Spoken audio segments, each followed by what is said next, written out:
Michigan at home, and that overrated Harbaugh against Wisconsin. We'll see if they'll be able to move the ball here. I also think this will be a low-scoring game. It is 9 up to 9 and 49 with the total. I like under in this one.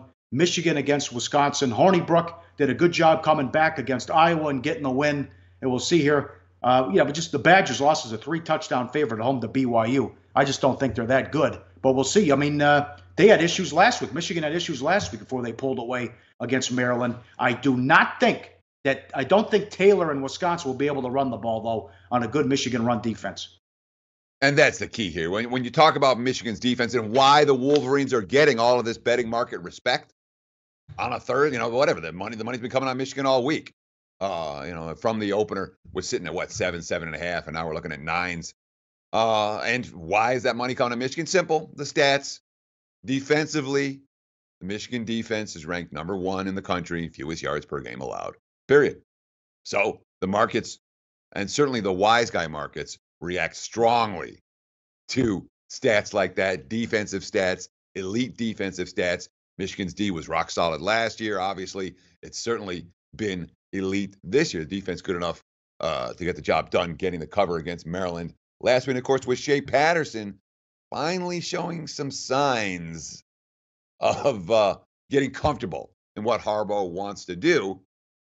There's respect for the Wolverines, a ton of respect for the Wolverines, perhaps too much respect for the Wolverines, given this point spread and given the fact that Wisconsin's offense hasn't done anything Michigan's offense hasn't done anything against Wisconsin the last 2 years, losing once straight up, losing both against the spread, managing just 14 and 10 points in those 2 games against the Badgers. Yeah. Well, is Wisconsin good? That's the key, because Harbaugh can't beat a good team. It's been a long time since Harbaugh beat someone who's good. So they're 4-1, but they've had some close calls, and certainly that disappointing loss against BYU, and should have lost at Iowa.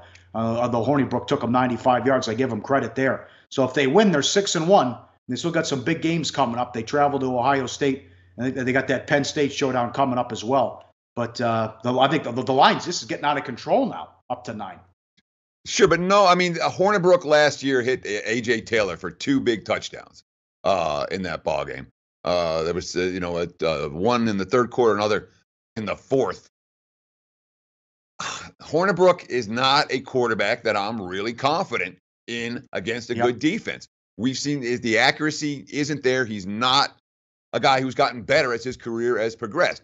Paul Chryst, their whole defense is talented. I think anytime you face a defense that's talented and well coached, they have great confidence and knowledge. The players I'm talking about now in their scheme, they play fast.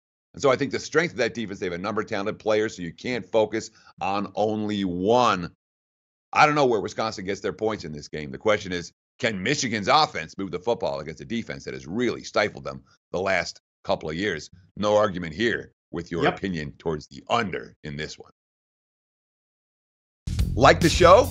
Help us keep the lights on. Please make sure to comment, share, and subscribe to all the Sportsbook Review videos. Thanks so much. Best of luck. Enjoy the game.